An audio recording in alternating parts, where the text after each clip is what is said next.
ஒரு காரியத்தை செய்ய முடிகிறது என்று சொன்னால் அது தேவனுடைய கிருபை. எத்தனை பேர் இதை உணர்கிறீர்கள்? ஹல்லேலூயா. ஏன்னா திறமையாய் ஒரு வேலையை செய்ய முடிகிறது, சாதிக்க முடிகிறது ஒரு காரியத்தை என்று சொன்னால் அந்த கிருபையை நமக்கு தந்தவர் நம்முடைய ஆண்டவர். ஹல்லேலூயா. அதனால அவர் உன்னை நன்மையினாலும் கிருபையினாலும் முடிசூட்டி இருக்கிறார். மகுடம் போல் முடிசூட்டி உன்னை மகிமைப்படுத்தி உன்னை மேன்மைப்படுத்தி உன்னை நன்மைகளினால் நிரப்பினாரே அந்த கர்த்தர், அவருக்கு நீ நன்றி சொல்லு என் செல்ல மகனே, என் செல்ல மகளே சொல்றார். ஆமென். ஹல்லேலூயா. இது மட்டுமல்ல, நன்மையினால் உன் வாயை திருப்தியாக்குகிறார் என்று சொல்லப்பட்டிருக்கிறது. நன்மையான காரியங்கள், வாயை என்றால் சரீரத்துக்கான உணவை கொடுத்திருக்கிறார். ஆமென். உயிர் வாழ்வதற்கு மிக முக்கியமான சரீரத்திற்கு தேவையான ஒரு காரியம் என்னது? உணவு. சாப்பிட்டனால தான் இன்றைக்கு வரைக்கும் ஜீவனோடு இருக்கிறோம். ஆமென். அப்ப உணவை தந்தவர் யார்? கர்த்தர், ஆண்டவர். அவருக்கு நாம் நன்றி செலுத்த வேண்டும். நமக்கு தெரிந்திருக்கிறபடி எத்தனையோ நாடுகளிலே, விசேஷமாய் ஆப்பிரிக்க நாடுகளிலே, இந்தியாவில் கூட, இன்னும் உலகத்தில் ஒரு சில இடங்களிலே பட்டினி சாவு என்று ஒன்று நடைபெற்றுக் கொண்டுதான் இருக்கிறது. இன்றைக்கும் நடைபெற்றுக் கொண்டுதான் இருக்கிறது. ஆனால் நமக்கு தேவன் கிருபையாக உணவை தருகிறார். வேளாண் வேலைக்கு உணவை தருகிறார். ஆகவே அதற்கு ஆண்டவராக இருக்க வேண்டும். நன்மையினால் உன் வாயை திருப்தியாக்குகிறார். கழுகுக்கு சமானமாய் உன் வயது திரும்ப வாழ வயது போல் ஆகிறது. ஆமென். வாழ்க்கையிலே நாம் ஒவ்வொரு நாள் நினைக்க வேண்டும், ஆண்டவர் என்னை வாழ வயது போல, தம்மை போல என்னை மாற்றுகிறார். ஆமென்.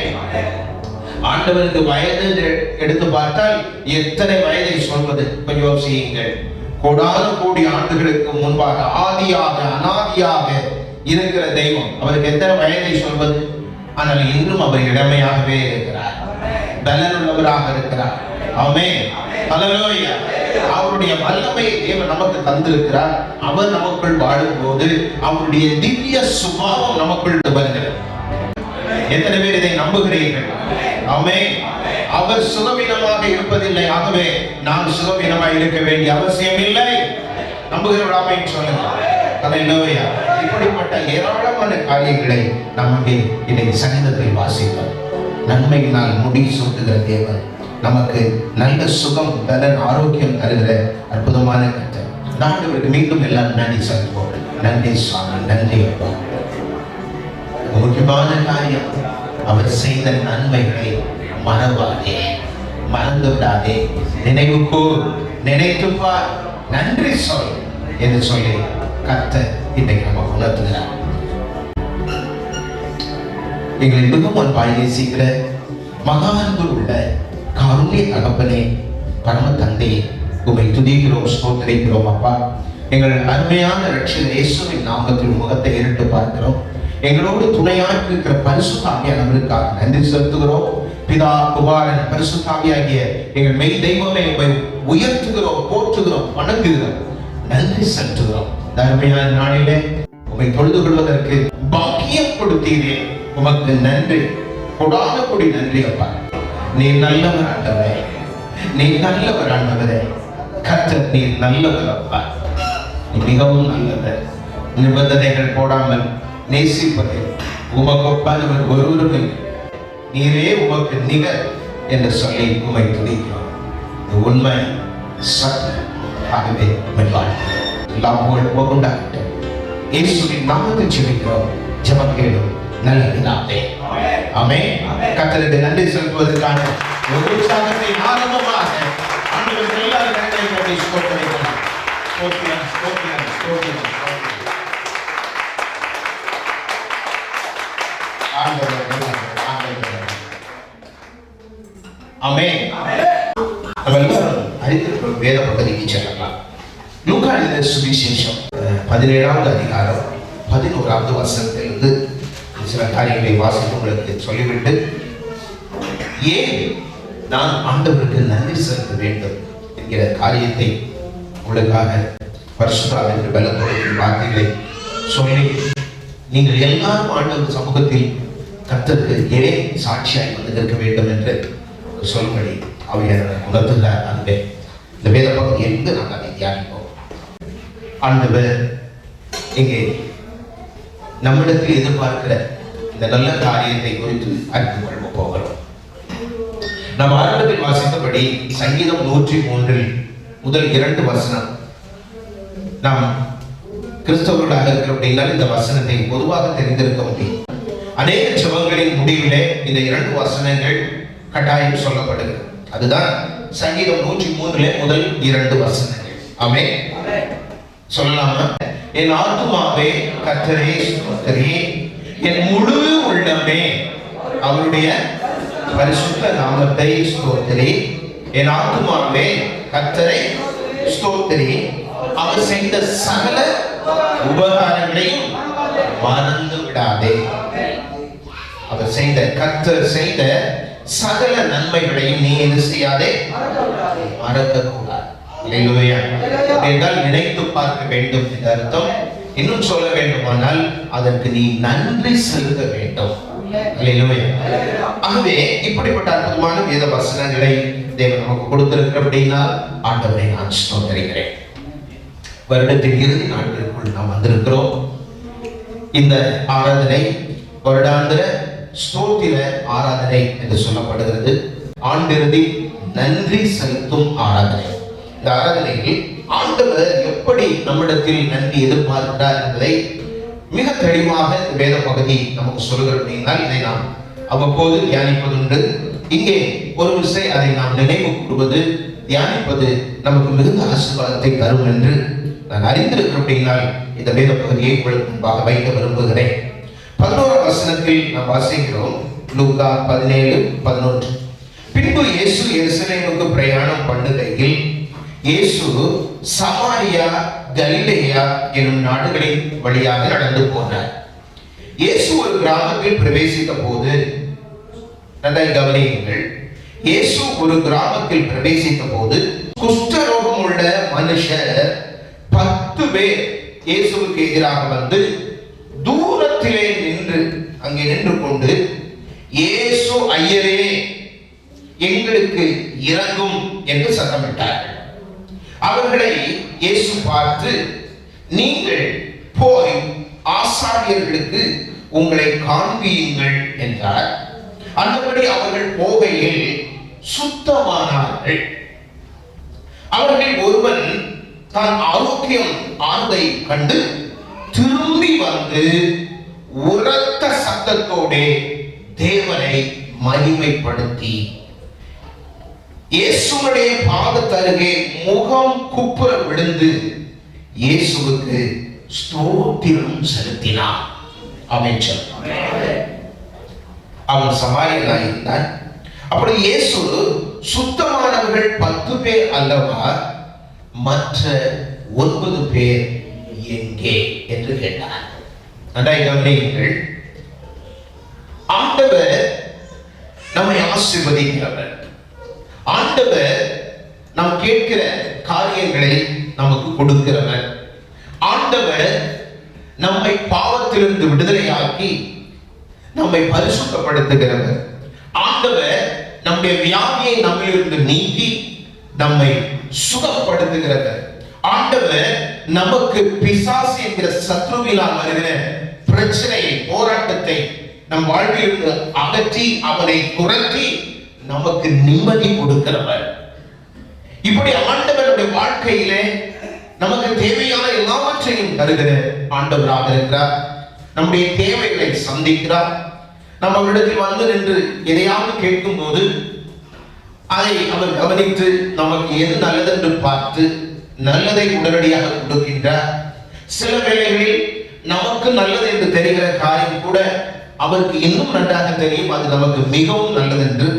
ஆனால் சும்மா சாதாரணமாக அதை கொடுப்பதினால் அதில் மகிமை இல்லை என்று அதற்கு ஒரு நோக்கத்தை வைத்து பின்பு அதை மிகுந்த ஆசீர்வாதமாக, நல்ல வேளை கொஞ்ச நாள் நாம் காத்திருந்தோம் என்று மனதார ஆண்டவருக்கு துதிக்கும்படி நமக்கு கிருபை பாராட்டுகிற நல்ல தெய்வமாக இருக்கிறார். அல்லேலூயா. பைபிள் சொல்லுகிறது, என்னுடைய வழிகள் உங்கள் வழிகள் அல்ல, உங்கள் நினைவுகள் என் நினைவுகளும் அல்ல என்று கர்த்தர் சொல்கிறார். நம்முடைய நினைவுகள் ஒரு விதமாக இருக்க, இறைவனுடைய நினைவுகளோ மிகவும் உயர்ந்தவைகளாக இருக்கிறது. ஆமென். அந்த ஆண்டவருடைய நினைவுகள் அதை விவரிக்கவே வார்த்தைகள் இல்லை. கடலின் ஆழத்தை விட ஆழமானது, மலைகளின் உயரத்தை விட உயரமானது என்று நாம் சொல்லிக்கொண்டே போகலாம். அந்த வேத பகுதி அங்கே அப்படித்தான் சொல்லுகிறது. நம்முடைய எண்ணங்களும் நினைவுகளும் பார்க்கிற சூழ்நிலைகளை வைத்து நாம் சில காரியங்களை கேட்போம் ஆண்டவரிடத்தில். உடனடியாக சிலவற்றை செய்கிறார், சில வேளை கொஞ்சம் தாமதமாக செய்கிறார். ஆமென். ஆனால் ஆண்டவர் நிச்சயம் நமக்கு நன்மை செய்கிறார். அல்லேலூயா. அதான் ஆண்டவர் சொல்லும்போது பேதுருவை பார்த்து சொன்னார், நீ இப்பொழுது அறியாய், இனிமேல் அறிவாய். இப்பொழுது உனக்கு அது புரியாது. ஆனால் ஒரு நேரம் இருக்கிறது, காலம் ஒன்று வரும், அப்பொழுது நீ சொல்வாய், நல்ல வேளை இப்பொழுது வந்தது, இப்பொழுது கிடைத்தது, இப்பொழுது இந்த காரியம் நடந்தது என்று சொல்லும் ஒரு நேரத்தை ஆண்டவர் வைத்திருப்பார். அல்லேலூயா, ஹல்லேலூயா. இந்த அன்பான பிள்ளைகளே, இங்கே பாருங்கள், அழகாக வேத வசனம் நமக்கு தெளிவாக இந்த காரியத்தை சொல்லுகிறது. என்ன சொல்லுகிறது? நம் ஆண்டவர் நமக்கு நன்மை செய்கிறவர்கள், அந்த நன்மை ஆண்டவருக்கு நன்றி உள்ளவர்களாக இருக்க வேண்டும் என்பதை நமக்கு தெளிவுபடுத்துகிறது. ஆமென், அல்லேலூயா. கவனியுங்கள், இங்கே சொல்லப்பட்டிருக்கிறது, இயேசு ஒரு கிராமத்தில் பிரவேசித்தார். ஒரு ஊருக்குள் ஆண்டவர் வருகிறார். அந்த ஊருக்குள் அவர் வருவதற்கு அந்த பட்டணத்தின் சுவர்கள், ஒவ்வொரு பட்டணத்தை சுற்றியும் சுவர்கள் கட்டப்பட்டிருந்தது. அந்த காலத்தில் பாதுகாப்புக்காக அப்படி கட்டி கொண்டு வாழ்ந்தார்கள். பக்கத்து பட்டணத்துக்காரன் சண்டைக்கு வராமல் இருக்க, பக்கத்து நாட்டுக்காரர்கள் படையெடுத்து வரும்போது அதை அறிந்து கொள்ள, இப்படித்தானே அவர்கள் வாழ்ந்தார்கள். ஆக அப்படிப்பட்ட காலத்தில் ஒரு பட்டணத்திற்குள் இயேசு நுழைய பிரயாசப்படும் போது வருகிற வேளையிலே அந்த பட்டணத்திற்கு வெளியே புறம்பே, பட்டணத்திற்கு புறம்பே என்றாலும் கொஞ்சம் தூரமாய் நின்று கொண்டு வேதனையோடு மக்களோடு வாழ முடியாத நிலையில் அங்கே அந்த குஷ்டரோகம் என்னும் கொடிய வியாதியினால் அவதிப்பட்டுக் கொண்டிருக்கிறார். அந்த நேரத்தில் தான் அற்புதமான நம்முடைய ஆண்டவர் இயேசு அங்கே வருகிறார். தற்செயலாய் வருகிறார் என்று நான் ஒருபோதும் சொல்ல மாட்டேன். கர்த்தர் வருகிற ஒவ்வொரு நேரமும் அவர் திட்டமிட்டு வருகிறார். அல்லேலூயா. இந்த ஆலயத்தில் உட்கார்ந்து இருக்கிற நீங்கள் யாராலும் சரி, நீங்கள் தற்செயலா இங்கே வந்து உட்கார்ந்து இருக்கிறீர்களா என்று சொன்னால் ஒருபோதும் இல்லை. தேவன் உங்களை தெரிந்தெடுத்து இருக்கிறார். ஆகவே நீங்கள் இங்கே இருக்கிறீர்கள். அல்லேலூயா. ஆகவே தான் அன்போடு நான் சொல்லுவேன், நீங்கள் சாதாரணமானவர்கள் அல்ல, சர்வ வல்லமையுள்ள தேவனுடைய செல்ல பிள்ளைகள். அல்லேலூயா. நீங்கள் அனாதை என்று நினைத்துக் கொண்டிருக்க கூடாது. நான் யார், எனக்கு என்ன இருக்கிறது, எனக்கு ஒரு விலையும் இல்லை, ஒரு மதிப்பும் இல்லை, என்னை யாரும் கண்டுகொள்வதில்லை என்று நீங்கள் நினைக்கலாம். ஆனால் ஆண்டவர் உங்களை உயிருக்கு உயிராய் நேசிக்கிறார். அதனால் தான் தன்னுடைய உயிரே உங்களுக்காக கொடுத்தார். ஆமென், அல்லேலூயா. அந்த அருமையான ஆண்டவர் இந்த கஷ்டப்பட்டு கொண்டிருக்கிற 10 குஷ்டரோகிகளை நினைத்து அங்கே வந்தார் என்று நான் உறுதியாக சொல்ல முடியும். ஆகவே வந்த போது அங்கே வந்தவர் 10 பேரில் தனக்கு நன்றி உள்ளவன் எவன் என்பதை தன்னுடைய ஞானத்தினால் அறிந்திருந்தார். எத்தனை பேர் இதற்கு ஆமென் சொல்றீங்க? இந்த உலகத்தில் உள்ள ஒவ்வொரு மனிதனுடைய எண்ணங்களும் சிந்தைகளும் ஆண்டவருக்கு நன்றாக தெரியும். நடந்து முடிந்த அத்தனையும் ஆண்டவர் ஏற்கனவே அறிந்திருக்கிறார். ஆமென். இதை இப்படித்தான் செய்ய வேண்டும் என்று இறைவனுக்கு ஒருவனும் ஒன்றையும் சொல்லிக் கொடுக்க வேண்டிய அவசியம் இல்லை. ஏனென்றால் அவர் எல்லாம் அறிந்திருக்கிற சர்வ வல்லமை உள்ள தெய்வம். ஆமென் சொல்லு. இப்படிப்பட்ட மகத்துவமான கர்த்தர் அங்கே வருகிறார். வந்தபோது அந்த வாசல் அண்டையிலே அங்கே தூரமாக நின்று கொண்டிருந்த இந்த 10 குஷ்டரோகிகள் இயேசு வருவதை பார்க்கிறார்கள். அவர்களுக்கு எப்படியோ அவர்களில் ஒருவனுக்கு அல்லது அங்கே இருக்கிற சிலருக்கு இயேசு என்றால் யார் என்று தெரிந்திருந்தது.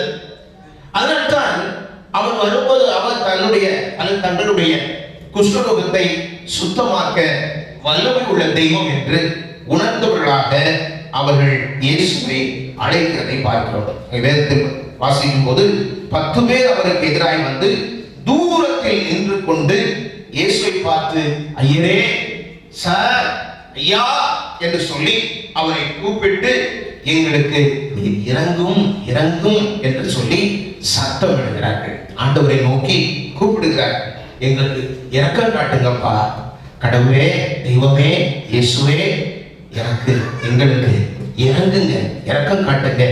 நாங்க பாருங்க, எங்க மனைவி, பிள்ளைகள், குடும்பம், சொந்தம், பந்தம் எல்லாவற்றையும் விட்டு இந்த தன்னந்தனியாக காட்டுக்குள்ளே, ஊருக்கு வெளியே, பட்டணத்துக்கு வெளியே நாங்கள் ஒரு பரிதாபகரமான வாழ்க்கை வாழ்ந்து கொண்டிருக்கிறோம். இது வாழ்வதை விட சாவது மேல் என்ற நிலையிலே நாங்கள் நீ பரிதாபமாக இருக்கிறோம். ஆகவே கடவுளே எங்களுக்கு இரக்கம் காட்ட வேண்டும் என்று கேட்டார்கள். நம் தெய்வத்தை குறித்து உங்களுக்கு தெரியும், அவர் எல்லாருக்கும் பதில் செய்கிறவர். ஆமென். உலகில் உள்ள அனைத்து மனிதர்களையும் படைத்த தெய்வம் என்பதினால் ஒரு வித்தியாசமும் காட்டாமல் அனைத்து மனிதர்களையும் சரிசமமாய் நேசிக்கிற அற்புதமான இறைவன் தான் நம் ஆண்டவர் இயேசு கிறிஸ்து. ஹல்லேலூயா. எல்லாரும் ஆமென் சொல்லுங்க. ஆண்டவருக்கு கரங்களை தட்டி நன்றி சொல்லலாமா? ஆமென். இவ்வளவு அற்புதமான ஒரு கடவுளை நீங்கள் எங்கும் பார்த்திருக்க மாட்டீர்கள், ஒருபோதும் கேள்விப்பட்டிருக்கவும் மாட்டீர்கள். அவ்வளவு நல்லவர் இந்த அருமை ஆண்டவர். ஹல்லேலூயா. இங்க இருக்கிற உங்களை உயிருக்கு உயிராய் நேசிக்கிறார். ஆகவே தான் இங்கே கொண்டு வந்து இந்த கிருபை நிறைந்த தேவ வார்த்தைகளை கேட்கும்படி உங்களுக்கு அருள் பாலித்திருக்கிறார். இங்கே பாருங்கள், பைபிள் சொல்கிறது, அந்த 10 பேரும் ஆண்டவரை பார்த்து இறங்கும்படி கேட்டபோது அவர்களை இயேசு பார்த்தார். ஆமென் சொல்லுங்கள். கடவுள் கர்த்தர் இயேசு நீங்கள் கூப்பிடும் போது கண்டுகொள்ளாமல் போக மாட்டார். அவர் இருக்கிறார். நமக்கு என்ன, நாம் நம்ம வழியே போவோம் என்று போகிற மனிதர்களை போல போவதற்கு அவர் ஒன்றும் மனிதன் அல்ல. அவர் மனிதன் அல்ல, அவர் தெய்வம். இயேசு தெய்வம். அதுதான் சிறப்பு. ஆமென் சொல்லுங்க. அல்லேலூயா. ஆமென். ஆகவேதான் இந்த ஆண்டவர் பாருங்கள், அவர்களுடைய பரிதாபகரமான நிலையை பார்க்கிறார். அவர்கள் சத்தத்திற்கு செவி கொடுக்கிறார். அவர்களை பார்த்து நீங்கள் போய் ஆசாரியர்களுக்கு உங்களை காண்பீர்கள் என்றார். நீங்கள் இனி இங்கே இருக்க வேண்டிய அவசியம் இல்லை, பட்டணத்துக்கு வெளியே தனியாக இருக்க வேண்டிய அவசியம் இல்லை. உங்கள் காரியம் எனக்கு புரிகிறது. உங்கள் தேவை சரீரத்தில் சுகம். ஆகவே இப்பொழுது நான் அதை கொடுத்து விட்டேன். இப்பொழுது நீங்கள் என்ன செய்ய வேண்டும்? நீங்கள் சுத்தமானவர்கள் என்று பட்டணத்திற்குள் இருக்கிற அதிகாரிகளிடத்தில், அதான் ஆசாரியன், ஆலயத்திலே தலைவனாக இருக்கிற அந்த ஆசாரியனிடத்தில் போய், ஐயா எங்களுக்கு சுகமாகி விட்டது, நீங்கள் எங்களை சோதித்து பார்க்கலாம் என்று அவனிடத்தில் போய் உங்களை காட்டுங்கள். அப்பொழுது உங்களை அவன் பட்டணத்திற்குள், உங்கள் சொந்தங்களுக்குள், குடும்பத்திற்குள், மனைவி பிள்ளைகளோடு குடும்பமாய் வாழ உங்களுக்கு உதவி செய்வான் என்று இயேசு சொல்லுகிறார். பட்டணத்தில் சென்று ஆசாரியனுக்கு காண்பித்து நிரூபித்து, நீங்க குஷ்டரோகிகள் அல்ல, சுகமாகிவிட்டீர்கள் என்று நிரூபித்து உங்களுக்கு ஒரு சர்டிபிகேட் கொடுப்பான். சந்தோஷமாய் பட்டணத்தில் வாழலாம் என்கிற அந்த அர்த்தத்திலே காண்பியுங்கள் என்றார். அந்தபடி அவர்கள் போகையில் சுத்தமானார்கள். ஆமென். ஆண்டவர் சொல்லும்போது அவர்கள் சுத்தமாகிவிடவில்லை, உடனடியாக அங்கே மாற்றம் வந்துவிடவில்லை. அவர்களிடத்தில் ஒரு சிறு விசுவாசத்தை செய்து பார்த்தார். என்னையா இந்த குஷ்டரோகத்தோட பட்டணத்துக்குள்ள போக வேண்டும் என்று சொல்லுகிறீர்களே, உங்களுக்கே நல்லா இருக்கிறதா என்று கேட்கும்படி அவர்கள் பேசவில்லை. அவர்கள் விசுவாசித்தார்கள், கர்த்தருடைய வார்த்தையை நம்பினார்கள். ஆண்டவருடைய சமூகத்திற்கு வந்தார், சபைக்கு வந்தார். நமக்கு சுகம் தான், சுகம் நிச்சயம் கிடைக்கும் என்று நீங்கள் எல்லாம் அப்படித்தானே வந்தீர்கள், நீங்கள் எல்லாம் அப்படித்தானே சுகம் பெற்றீர்கள். உங்கள் விசுவாசம் உங்களை ரட்சித்திருக்கிறது.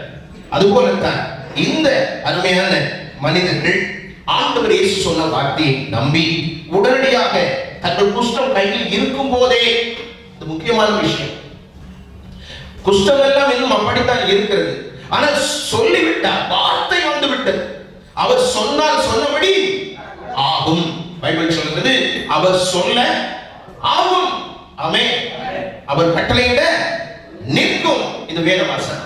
ஆகவே கர்த்தர் சொல்லிவிட்டார், இனி கால தாமதம் ஏன் செய்ய வேண்டும், போவோம் என்று புறப்பட்டு பட்டணத்திற்குள் அவர்கள் வருகிறார்கள். வருகிற வழியில் சுகம் அடைகிறார்கள். அல்லேலூயா. பைபிள் சொல்கிறது, அவர்கள் போகையில் சுத்தமானார்கள், குஷ்டரோகம் சுகமாகிவிட்டது. ஆனால் இங்கே முக்கியமான காரியம் இதுதான். எதற்காக இந்த வேத பகுதியை உங்களுக்கு விளக்கிக் கொண்டிருக்கிறேன். என்ன, ஆண்டவர் இதை மிக தெளிவாக குறிப்பிட்டு எழுதி வைத்திருக்கிற அப்படினால் இதை நாம் அறிந்து கொள்ள வேண்டும். அப்பொழுதுதான் ஆண்டவருக்கு சாட்சி சொல்ல நாம் வெட்கப்பட மாட்டோம், சாட்சி சொல்ல தயங்க மாட்டோம், சாட்சி சொல்ல நம்முடைய சுயம் நம்மை தடை செய்யாது. சுயம் ஒரு பெரிய எதிரி. நமக்கு எந்த ஒரு இமேஜை நாம் வளர்த்து கொண்டிருப்போம்.